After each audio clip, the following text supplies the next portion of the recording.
Hi, and welcome to Geeks Out Presents the DC Comics DC Pride Anthology panel. My name is T. Fougner, aka T. Berry Blue. I'm the editorial director for comics at King Features Syndicate and Comics Kingdom, and the programming co-chair for Flamecon, which is happening this August. Everybody try to come. So we're here to talk about the amazing DC Pride Anthology that is coming out very soon. We've got two great guests with us today, and I'd love for both of you to introduce yourselves. All right, I am Stephanie Williams. I am a comic writer, memer, anything, Photoshop extraordinaire. If you're familiar with me, you probably follow me on Twitter. So I'm so happy to be here and talk about this DC Pride Anthology because it's the best thing ever. I absolutely agree that it's the best thing ever. Just want to get that right out of the way.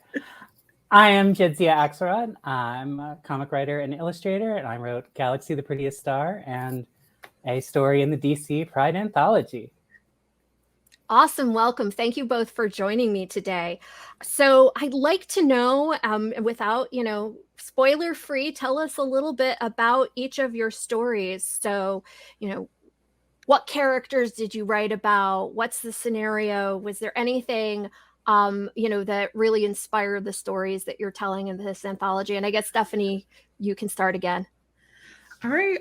So my story includes Nubia and Big Barda and some other special guests. As far as motivation, I wanted to have fun. I love Big Barda, been writing Nubia in the Amazons, and to me it's just really important to make this character seem as though she has been in the universe this entire time, even though we haven't seen her. So it was a perfect excuse to do that. And as far as what inspired it, funny enough, Usher's album Confessions, and also the title track. The story is nothing like that, but there is a confession that happens. It's a fun one. It's a super fun one. It's a good twist. And Jadzia, how about your story? Yes, I got to write about Alicia Yo, who is the best friend of Batgirl, and I got to write about them both. And I was so excited because I love those characters. Excuse me. I especially love Alicia.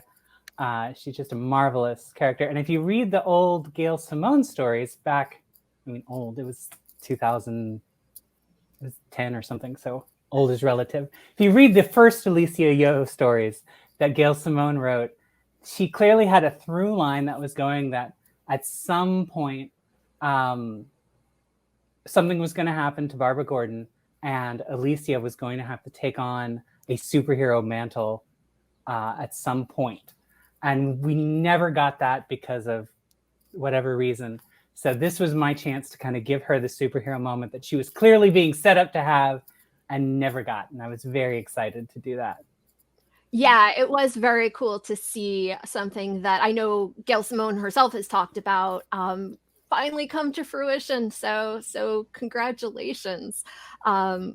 So one of the things I'm really curious about how this anthology process works. Do you get to know what characters other folks are working with? Do you know anything about the themes of the other stories, or is it all like a big surprise when it comes together? I knew nothing. No one told me anything about what everyone else was doing. Obviously I'd read the previous one. I campaigned to be a part of this one. I was like, if you need someone to write for the next Pride, I can do it. I can do it. If you need someone, love to be part. I'm here. So very excited to be here, but I had no idea what anyone else was doing. And so when the announcement of the incredible amount of talent that is in this anthology came out, I was blown away like everyone else. Yeah, same. It was really a great surprise. So I'm kind of happy I didn't know because it was really fun to kind of see that the contents page and just see all of these names of folks who I admire and I love their work. So honestly, if anything, it was just an honor to be like, oh, so you wanted me to be in this too? That is really cool. Oh, that's awesome. That's so great to hear. So, well, I got a sneak peek at all the stories this weekend, and prepare to be even more pleasantly surprised, because it is a fantastic collection. So, when you your story is going to be in an anthology, right? And so it's like, oh, there's going to be 10 or 12 other stories around yours. And what are some of the things that you take into consideration when you're writing a story like that, that's, going to be part of the theme? And I think particularly in this case, when we're talking about a Pride anthology, what are some of the points you thought about as you were crafting your story? Well, I know for me, I wanted it to be fun. And I just wanted it to be a celebration of this queer character, and just see her out in the world doing stuff. And then for Nubia specifically, because of just the Amazons and Themyscira, it was really important to me to just tie it all back into someone who is just ready to do whatever she can to protect women, all people, but specifically women, because Amazons, why not? But just to have something that when someone put the book down, they were like, man, this entire thing was really fun. But I don't know, like there is just a celebration, because that's the way that I see June, and honestly the whole year, but specifically that month, I just wanted to feel good. That's great. I mean, you definitely have the time constraint, right? Because you only have so many pages. Like I had 8, and that's not a lot to do a whole story in. I did it. I want to point that out. Like I succeeded, but it's to do a satisfying like beginning, middle, and end is not easy in that short amount of time. So, and that's something that I know I have always, when reading anthologies, been like, well, not a lot happened in this one, but it was fun. And I wanted something to happen, and I wanted things to be engaging and to have a complete story in that short period, which is not easy, but I did it. Also, with this story in particular, I wanted to not necessarily make it about how Alicia is trans, but ground the story in her trans experience. And so to have the through line of the story, which is she's an activist and she feels like she's fighting the same battles over and over again. And that is something that is very real, and it's something that I have felt with my own activism, something I have felt with my friends who are trans activists, that we have been making advances, but at the same time, there are some things we still keep doing. So, and that was something I wanted to have be important, and not just be like, oh, she has to come out to her father or whatever, and have those kind of stories, which we have heard and need to be told, but I wanted to tell something different. Great, thank you. So it sounds like we're getting another surprise guest on the chat. So we'll give them 1 minute. Here we go. Welcome, Danny. Hi guys. I was sitting in my house being just gaily along on my gay computer, and then I realized I was supposed to be gaily around you guys, and apparently I don't know what day of the week it is, so that's fine. That's fair. I mean, we're talking, that's super gay. So, you're very on theme for the panel. So Danny, would you mind introducing yourself and telling folks a little bit about the story? No spoilers, but maybe characters and a couple hints about the theme of the story that you're telling in the DC Pride Anthology. Hey, so I'm Danny Lore, pronouns they, them. I write both comics and prose, mostly comics right now, and co-written with Ivan Cohen and drawn by Brittany Williams. We've got a Kid Quick story starring the lovely Jess Chambers, and some other guests. You'll get to see both some of Jess's buds as well as a new buddy. And basically it's starts with Jess's first time being asked to be on a float at Pride, and goes from there, and goes about as well as you can expect. Yeah, so I feel like one of the things Jadzia was just talking about was really wanting to make sure that something happened in her story, and I feel like all three of you really accomplished that in all three of your stories, which was great. They're really making full use of the short anthology format. So the next question I had for all of you is that this book is really about celebrating queer identities, right?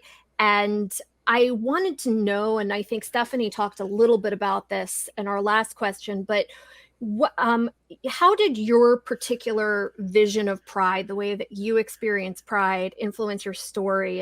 And is there something about that vision that you would like to get across to your readers?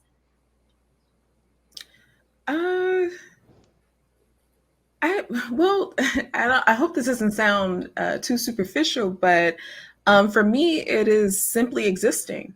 And I kind of wanted this story to be that too. You have Nubia who's queen now, and just kind of seeing her be a little vulnerable in a moment, which leads to the story. But to me, that's her simply existing. And I thought that that was pretty important to kind of just have in this story, just not a run-of-the-mill situation, because what happens is not that at all. But um, but for me, it was really just her existing and finding power in that. I hope that makes sense. But for me, that's how June feels, because it doesn't feel any different than the rest of the months of the year. If anything, it's just an extra, hey, I'm here just in case you forgot. But I'm going to be here the other 11 months as well. So for me, it was just to have her simply exist, and I don't know, like that to be it. Very similar to Steph. Like, the story takes place during Pride Parade and on a couple floats, but it is a lot of queer characters and not being about being queer, and that was really important for me. One, because in a collection like this, we have the benefit of knowing that there's going to be just a crap ton of queer characters, that you don't have to be the token representation, which means that because there are so many of us, that no one is required to do 101, right? The 101 is whatever led you to picking up the book, right? So that puts us in a position where we can tell stories where we're queer, that's part of the fabric, and then we just also have adventures that are all queer. Like, the villains are like, there's obvious queerness in the villains in my story, like kind of the benefit of Earth 11 and the gender swaps in that mean the ability to swap not just genders, but really make individualized choices with the swaps about how they present. Not simply whether they're male or female or non-binary, but also, are they more masc? Are they more androgynous? Are they more femme? And that's always a really fun discussion for me. I'm like, dude, we're gonna take this, big hefty mountain guy, and now we're gonna get a big hefty, butch lady, in the place, and that means something, different. Or having a big beefy femme lady, also makes a difference, and that is really important for me as we tell stories in queer anthologies. That is not to judge stories that are about queerness in and of itself, because I think that those are still very important, because I don't want it to sound like, oh, we should, we're not supposed to talk about it, it's supposed to exist. Because no, as a very gay living with my very gay wife, we talk about being gay a lot. Like that's the thing. I think that people underestimate both how much, when, and how little we talk about being queer. We never talk about it in the ways that I think that, like, people who are like, oh God, you should just shove it in our face. I mean, yeah, I talk about, oh, that lady hot, like, all the time, but like, that's not shoving it in your face. Me shoving it in your face is when, like, I crack a joke about, like, oh, they sold out of my favorite hot dogs. That's homophobic. Like that's like that's what, you know, like, but like that's We've all actually like been our there. lived life, you know, like and so it's really important for me to be a part of anthologies and to write stories in which we are both nonstop talking about being queer, but also not talking about being queer and talking about individualized stories. I really wanted to center Alicia's trans identity and not have it be something that caused her problems, which has been her history when she shows up. When her transness is brought up, it is usually then met with someone being uncomfortable or a roadblock to her and her wife having a child or something along those lines. It's always brought in as this makes life difficult for her, which is valid, but also I wanted to do something else. I wanted it to be something where she is not just a trans woman who has problems, but a trans woman who's proud of being a trans woman, and to carry that pride explicitly. And to show that it's not a problem for her, it's a problem for other people. She has no problem with being trans. She has no problem with having that label and that identity. And I wanted her to be just, for lack of a better word, prideful about it. Yes. Yeah, and she's so badass in that story. It's so much fun. I promise that I'm not just sucking up because I was late, but I did want to say expressly to both of you guys that the existence of your stories in this anthology, like, at least for me as a fan, as a reader, mean a lot. So like I wanted to say like thank you to you guys. But like Alicia, like just having those moments where you're like, yeah, other people have problems with who I am, but now I'm closer to who I am than I ever was, is really important. Like that was a lot of what I struggled with, you know, like coming into being non-binary, is understanding the difference between people's problems with me and what problems I had personally. And in terms of Steph's stuff with Nubia, like the wonderful audacity of having a Black queer queen at the center of a story, I think is really important when we live in a world where there's a lot of discussion, like just on Black Twitter, but in Black communities in general, where the language of yes, Black queen, like when taken from queer communities, is often tied in with homophobia. That the concept of a Black queen negates the idea of queerness for a lot of people, you know, that like that is not something that like can connect to one another. And so to have a Black queer queen as centered of your story for me was also very important. Anyway, I would take all opportunities to nerd out about my fellow creators, and this was a good moment. So yeah. Thank you. Thank you, Danny. Yeah. Thanks so much. So the next question I wanted to ask you is a little bit more of a personal question. We've got Pride coming up very shortly. And I wanted to know, what are some of your, your favorite ways to celebrate or express or otherwise honor Pride, during Pride Month and, the rest of the year as well? Well, I'm really fortunate because Philadelphia has a really great Pride celebration. And this year especially, there's been a kind of reclaiming what it means and what it should be. So it's a much larger festival. They've renamed the Pride Parade. It is now the Pride March, which is really great. And it's no longer have to pay to get into certain areas. It's been really rebuilt from the ground up, which I think is wonderful. And I'm so excited to go there. We've been going for years because it's just such a blast, and it's so wonderful to be surrounded by queer people and to have that feeling of community, just be loud and proud. And I love it. So I'm looking forward to it this year. That's so cool. This year will actually be my first year because COVID happened. it was like, well, I want to say 2019 or early part of 2020. I was still driving Lyft, and I had picked up this really funny Black trans woman, and we had a conversation, and she was just like, well, hey, have you been to Pride around in Charlotte? I'm like, well, no, I hadn't. And she had invited me out, but it never happened because of COVID. So I'm actually looking forward to this year and hopefully seeing her perform.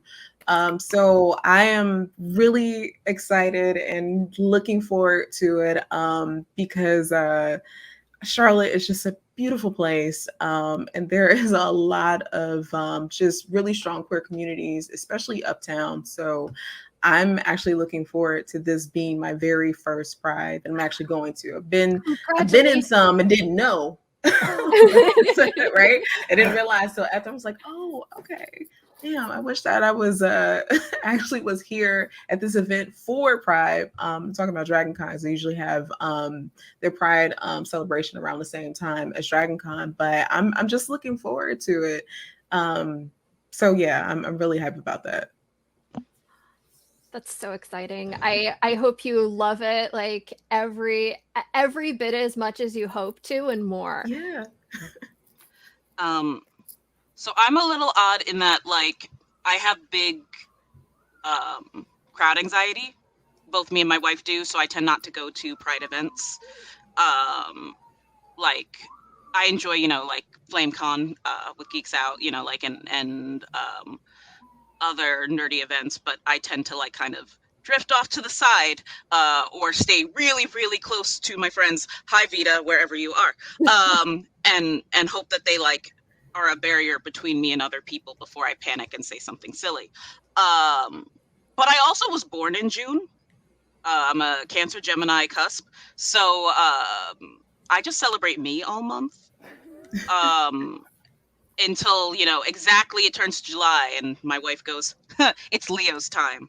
But honestly, for me, I try to make sure during the course of June in particular, but all through the year, giving myself space to write my queer stories in particular, be it like I'm going to take a weekend and I'm just going to write just a new queer story that's just mine, maybe one not even to share, just to kind of keep doing it. I was messily tweeting the other day and I just kept giggling at the fact that, like, people were trying to complain about one company or the other being social justice. And the funny thing is that, like, how many creators are doing work across the board, right?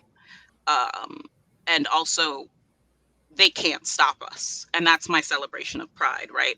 Like, what happens is that even when laws get tough and even when all of this terrible crap is happening in the world, I will always have notebooks. If I don't have a notebook, I will figure out how to, as a little kid, I used to take, like, a magnifying glass to a piece of wood, make charcoal, and write on like the on the playground. Like, I've done this before, not having access to sharing my stories. As long as I have a way of communicating it, being my voice, be it the internet, be it I just have a notebook and I know that I've written these stories, or I have to tell the stories to me and my cat in my room. That is how I celebrate Pride, because it's literally, sometimes that's all you have. And that in and of itself, just saying it out loud, is a screw you. And I'm a spite creator a lot, but also it is a signal to someone else that you exist. And that person may need you to exist in that moment. They may never tell you, but I know that I've seen messages from someone on the right day on a social media thing, or an announcement of a book on the right day, and it changes my world, and so I just hope, you can't control that sort of thing, but I hope to be that. I can't be in the crowd, but, like, this is my way of being in the community. So that, Danny, that answer, first of all, is amazing, but also is a great segue to my next question. Because one of the things I want to talk about is I feel like DC Comics has made such great strides in the past few years in terms of queer and trans inclusion in their books. And I was wondering if there are characters or stories in particular that you wish you could send back to your younger self. I mean, yes. See, you're asking a bunch of queer writers who like discover so much of themselves like in the writing that like I'm trying to like initially just do the caveat of I can't say myself. But what I think it was in last year's Pride, they did, it was Sam Johns and oh my goodness. And Carl, who did the art? I'm blanking. Oh, I feel terrible. Former Punisher artist. I'm blanking on the artist. My absolute apologies. But I spent a lot of time DMing Sam Johns about the story after I read it, so that's why I think of them. But they did an old school Green Lantern story. Klaus Janson. That's Klaus Janson. Thank you. And it was absolutely, I cried reading it. You know, it's a certain thing that the character had already come out, but then to have a story that's explicitly about being queer, written by a non-binary writer, but then also drawn by an old school artist. Like, I own t-shirts with Klaus's, you know, art on it, you know, like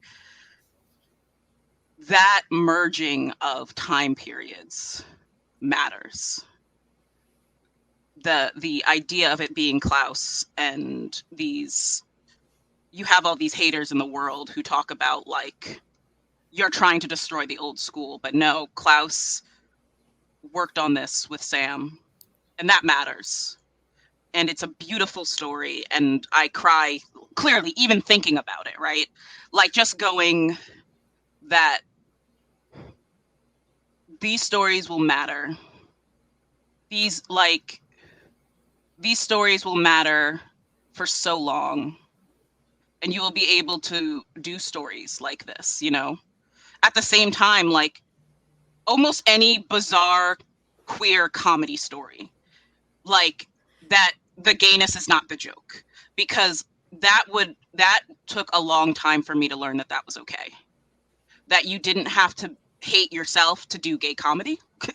You know, I'm not good at comedy, but like I grew up gaming, you know, like, so humor about gayness was hurtful. So anytime I see stories like thinking outside the anthologies, freaking Crowded, Sabella and Ted and Roe, like that book is hysterical, you know, like, but it's not, the humor is not that they're gay, that they're not, it's not that they're queer. And seeing that that's an option, I might have tried humor harder. You know, like I might have tried a little earlier in that direction because it would have been an avenue open to me. There's still time. I'm learning, but if it's not sarcastic, I don't really. Well, I hate to say Nubia and the Amazons, but that's what I'll No, say. no, don't. No. But the reason why that is you know, in writing that with Vita, I just constantly found myself in thinking like, okay, so I read a lot of older comics. Why? Because I love the soap opera-ness of it, but they're like extremely problematic at times. But there are good things that happen in them. So just pulling from those positives and putting them into Nubia and the Amazons and taking half-baked ideas and putting them in the oven for a little bit longer and letting them cook and then seeing what happens. I wrote it from a place of, I wish this is something that I had access to when I was younger. So like I didn't have to read 80 different comics just to get this one tiny story arc for this Black queer woman. In fact, if she even existed, because it would just be subtext. So for Nubian Amazons, like there's subtext there, but there's stuff that is right there undeniably.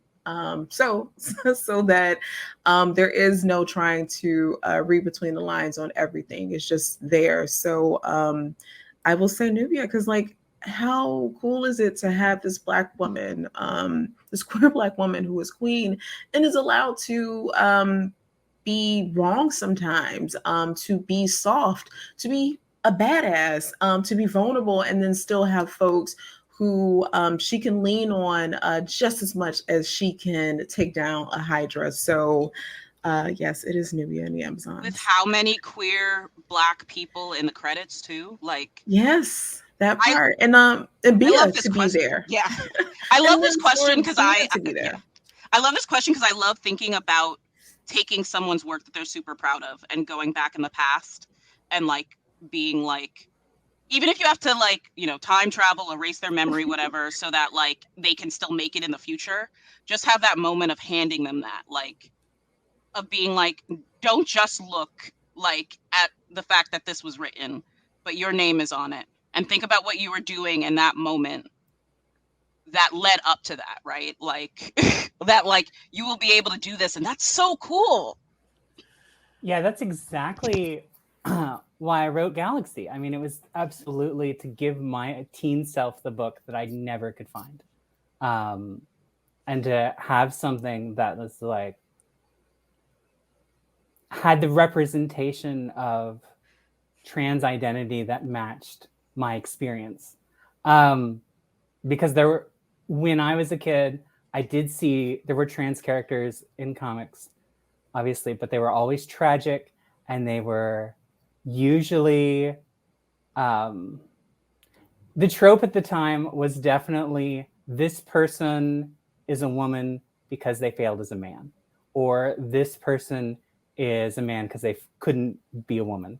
And like that sort of reductive quality of trans identity was harmful, because I was very good at being a boy. I was working very hard to do it. So obviously it couldn't be me, this person who is very different than I am. And so when I sat down to write Galaxy, I was like, what was the book I needed? What was the book that would have allowed me to get out of my shell and to be the person I am now many, many years earlier? And that was absolutely what I wanted to do with Galaxy. And it just came out. So, but already there's been people who have reached out to me and said like, this is my experience too.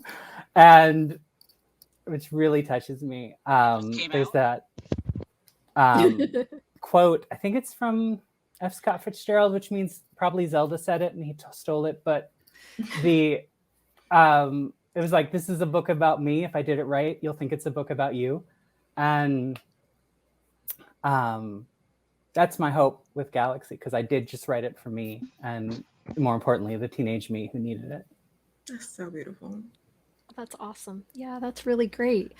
So one of the things when I'm thinking about our younger selves and the stories we needed, I feel like for me, superhero stories were actually like a super big part of me figuring out who I was. I was a massive Superman fan when I was a teenager, and thinking about secret identities and being able to craft your own identity and things like that, I think were really valuable to me in figuring out who I was and what my identity was. And I was wondering, for all of you, what aspects of superhero stories really resonate with you, and your, I guess, path to who you are now.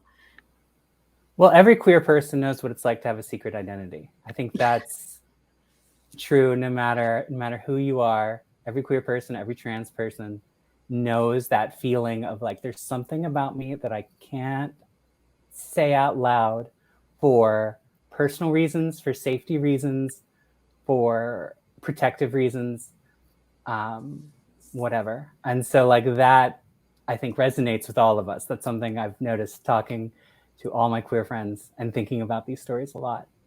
So that right there. But also, weirdly enough, costume changes. Like putting the idea that someone is dressed like everyone else, and then in their moment of that they're most powerful, puts on a brightly colored outfit that looks like nothing else anybody would wear. How gay is that? It's so beautiful. It's, I think, one of the gayest things about comic, and the fact that it's like skin tight adds to that, right? Like, it's every Justice League meeting is a pride parade, and I love it. I love that fact about it. So those two things I think are the most. I think for me, it's even with the secret identity, you are still who you are when the costume isn't on. There's no way to separate that. No matter how hard the superhero tries, the ones that are the best are the ones to embrace the fact that in or out of the suit, they are who they are. And I love that really human element to it because I don't know, like their identities, all of that matters at the very end of the day. All of those intersections matter in making that hero who they are. So I think that's one of the things that I just found encouraging. I would think that it is okay for me to exist as all of me. Like I don't have to compartmentalize so much in order to survive. Unfortunately, sometimes I do, but in spaces where I am welcomed, I am able to be me all of the way. And that's kind of how I think of those Justice League meetings where you're getting all of those personalities, who those characters are in or out of those suits. That's just something that's just always been so beautiful to me. I feel like I have like my answer is in the middle of you two guys' answer because I came to superheroes in a really backwards way, in as like 9 or 10 or whatever. All the old Vertigo books of magic trades were in the children's section of my library, so I was reading Vertigo first and way too young. Weirdly enough, everyone always talks about, oh, your favorites evolve as you grow up. No, I came across John Constantine at a very young age, and he's still my favorite. Even more so now that I understand how easy it is to be a disaster as an adult. But for me, I always fixated with superheroes on the way that some of them are more them in their costumes. Like, say, Superman, for example. Like, Clark is him, but he's putting on a bit of an act to hide that he's Superman, right? Then there's Bruce, who is more like Bruce is entirely like an act when he goes out in public, right? Like, and like that is completely an act, whereas Clark, because Superman and Clark are so close, it's just like Clark trips a bit more, right? Like, and then there are the people who are just always the same person. Like Diana is always Diana, and that was very much kind of my understanding of looking back, that I didn't realize that was my understanding of gender in a really weird way, and that none of that is necessarily bad. We can have arguments about Batman and his therapist later, but like not every superhero like has that kind of division in that specific way, right? But that like all of that is okay. That sometimes, that queer or not, sometimes we all need costumes, and sometimes costumes help shield something for us, and sometimes they help us be more us, and that was always super important. And for me, ironically, the Flashes, even before I didn't get into reading the Flashes as a kid, but I identified with them a lot. Later on, I'm a diagnosed as an adult with ADHD, and while this is not canon, by any, I'm not gonna like force my canon upon anyone else. I do read a lot of them as different ways that I see people express ADHD. Like, that's just a personal reading for me. And so one of the strongest ways in which superheroes molded me is weirdly as an adult. Long before I got to even sit and even ask to write for Jess, I saw Jess on the page, and it's only been, a couple of years. And I saw Jess, and it was before we had any information. And as a fan, you always sit there and you look at certain things and you're not sure, right? Like, so I looked at Jess, knew Jess was non-binary, knew Jess was a Flash, and very much reads for me as a certain sort of the ADHD person who mostly has their shit together.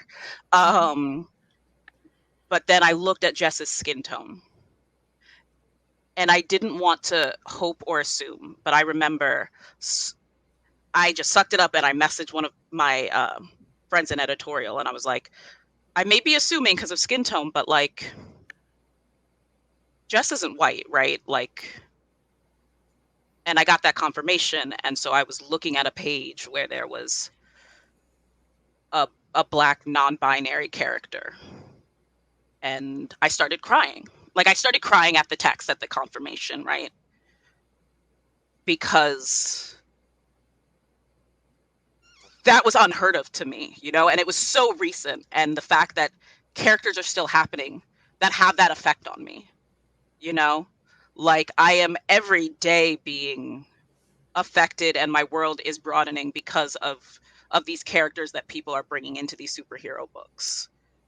Because it's not just like, I love prose to my heart, but there is something about seeing Jess, for example, run in and save the day that feels different because I can see it. So That's so awesome. And I feel like I feel like that's one of the things that for me has been really cool about seeing these newer characters kind of get their own stories, is that for so long, I think the more marginalized aspects of our identities get compartmentalized out. So you have your character who is this one thing, you have your character that is this one thing, character that's this one thing, and seeing more and more intersectional identities in superhero characters is really, really cool. I remember being told that you couldn't have more than one. Yeah. I'm thinking of a particular young teen from a certain company that I remember working in comic shops.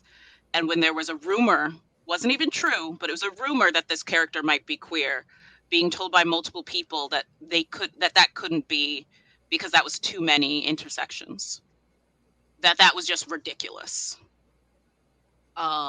And I remember standing there looking around, like, I'm standing at a crossroads, like, what are too many intersections? Like, why doesn't it make sense for a character to have as many intersections as reality does? And now we're getting to the point where we're going, screw that. We're sick of bowing to the idea that, like, a part of the audience believes that, and going, well, no, there's plenty of people who are all of these things, who are brown and disabled and queer and trans, all in one package. So why shouldn't our superheroes look like that?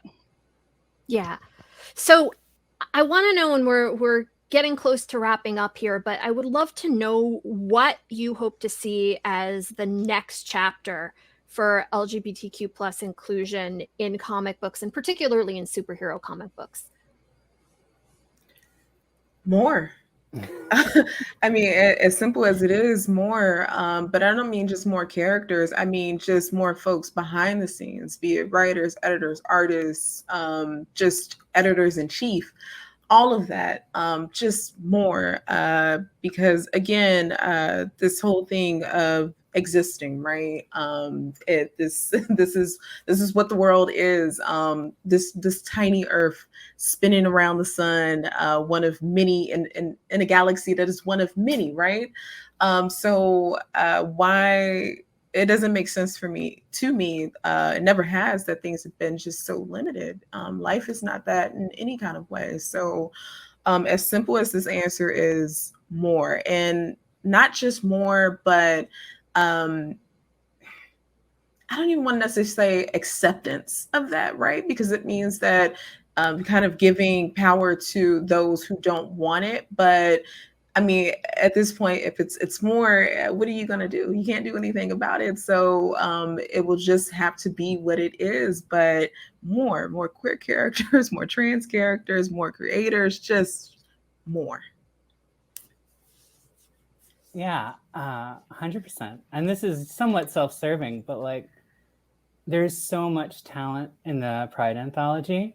Like, everyone who is in that book should have regular work in other books.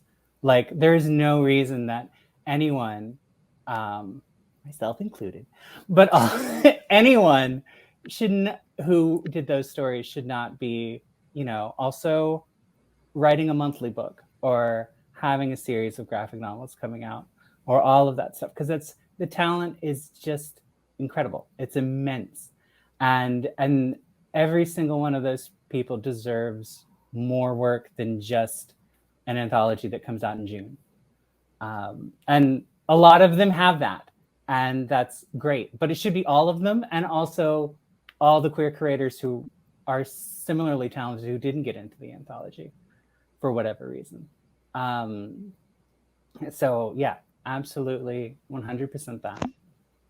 Also, an end to cishet versus supremacy would be great. Yeah. And like, let's have some queer and trans characters in charge of things. Like, Nubia is a great start for that. Let's not stop there. Exactly. Similarly, I want to have so many queer characters that we no longer have to have anxiety when someone announces a trans villain. Specifically. Yes. I love writing villains and I love writing anti-heroes. But the problem is with the disparity in the number of queer and non-queer characters, we have to worry a lot about tropes, about who has the power to introduce these characters, about this kind of pressure that you can't introduce, say, a trans villain unless they're going against a trans hero, because what are you saying about trans people if you introduce a trans villain, right? Like, even as a trans person, it is very dangerous to do that. And so I want so many that it is okay for someone to just introduce a trans non-binary character who is that messed up and flawed as a villain or an anti-hero. And the existence of that character is not in and of itself a problem, because sometimes it really is, because we have so few. And it is something that creates a wall for queer creators as well, like, because we have to think about that dynamic and what we're saying when we introduce, I remember as, younger, getting into spirals by thinking about my gender balances in stories, and if I'm saying something wrong there, or my race balances. And I want the sort of saturation where I don't have to do that anymore.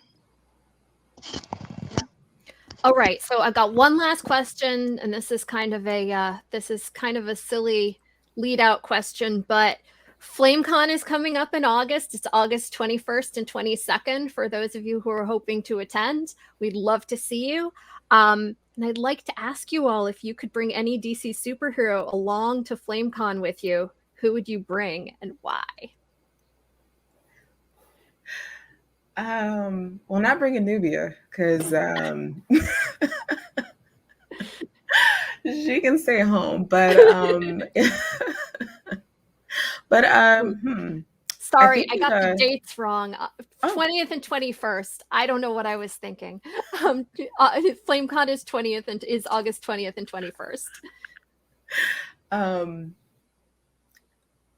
I think I actually would bring Bia with me, because she has been the voice of reason. And I feel like in a celebration like Flamecon, you would need somebody to be the voice of reason so that you are not overindulging too much, right? But I would really love to bring Bia with me. I mean, the obvious answer is Galaxy. And of course, I would want her and Kat to come to Flamecon. They would have a blast. teenagers always just go nuts at conventions, and it's wonderful to give that to them. But I also, if we live in a world where this could happen, I want Ma Hunkle to go to Flamecon. It's long past time that Butch Beauty came out, and we finally recognized her beautiful queer energy for what it is. She has long been my favorite. As the first female superhero, she needs to be properly celebrated as the gorgeous butch queen that she is. If I could bring any superhero with me to Flamecon, I would have to be incredibly selfish and pick Big Barda because I just want to be touched by Big Barda. That's fair. That's fair. That said, thinking logistically about a con, I would bring Kid Quick because Jess could run through Artist Alley mad fast, find every table that I would be interested in, and map out a route for me. And also get me to back-to-back panels really fast. As well as I would get to watch people flirt with Jess, and that's just entertaining. Sure. Oh, that's so great. Those are all great answers. This question was actually especially for Jadzia because she had asked if there was a way she could talk about Ma Hunkle. So, yeah. So thank you all so much for your time today. It's been so exciting chatting with you all about this book. For those of you who haven't had an opportunity to see it, it's an amazing collection. There's so many great stories, so many great characters, so many great creators in the book. And I just want to thank everybody for being here. Now, before we leave, I'd love for each of you to tell folks where they can find you and how they can support you. Well, you can find me on all socials, Twitter, Instagram, and TikTok at Steph_I_Will. And as far as supporting me, retweets, buying things is always helpful. Nubia Queen of the Amazons is out June 7th, so please pick that up. Also, Multiversity is also out on June 7th. So I just want to plug that real quick for Danny. But yes, buy things, word of mouth, all of that just always helps. And thank you ahead of time. You can find me on Twitter at Planet X and on Instagram at Planet X and my website, JadziaAxelrod.com. If you want to support me, get Galaxy, because I want to write more about these dumb characters. I love them so much. They're my favorites. And so it's out in stores now, out in stores today as we're recording this, which is so exciting. So go pick up a copy. It is a deal at twice the price. A beautiful self-contained story. Jess Taylor's art is immaculate. It is stunning. It's just a really great book, and I hope you pick it up. And if you want to support me, pick it up. But I hope you pick it up just because it's great, because it is. You can find me mostly on Twitter, occasionally on Instagram, being incredibly online at WereDogs, WereDawgz, because I have a brand and it's werewolves. As far as supporting me, apparently I have a busy month in June. Multiversity is going to be dope. We're so hyped about that book. Me and Ivan and Marco are just, if you like any of those brats, as I do, you will fall in love with the rest of them. I can't wait. It's so excited. It's so goofy fun. Yes. But if you want to support me, if you fall in love with a story in the DC Pride Anthology, whether or not it's mine, find something that those creators have done, pick it up, and tag me and tell me how much you liked it. Well, that's great. I'm going to do that. So you can find me pretty much on every social media platform, including LinkedIn at tberryblue. That's tea like the drink, berry like the fruit, blue like the color. And please come to Flamecon, which Flamecon is August 20th and 21st. I'm going to get it right this time so you don't show up on the wrong day. Thanks everybody for being here. Thank you so much to our guests, and thanks to all the listeners. I hope you enjoy the DC Pride Anthology.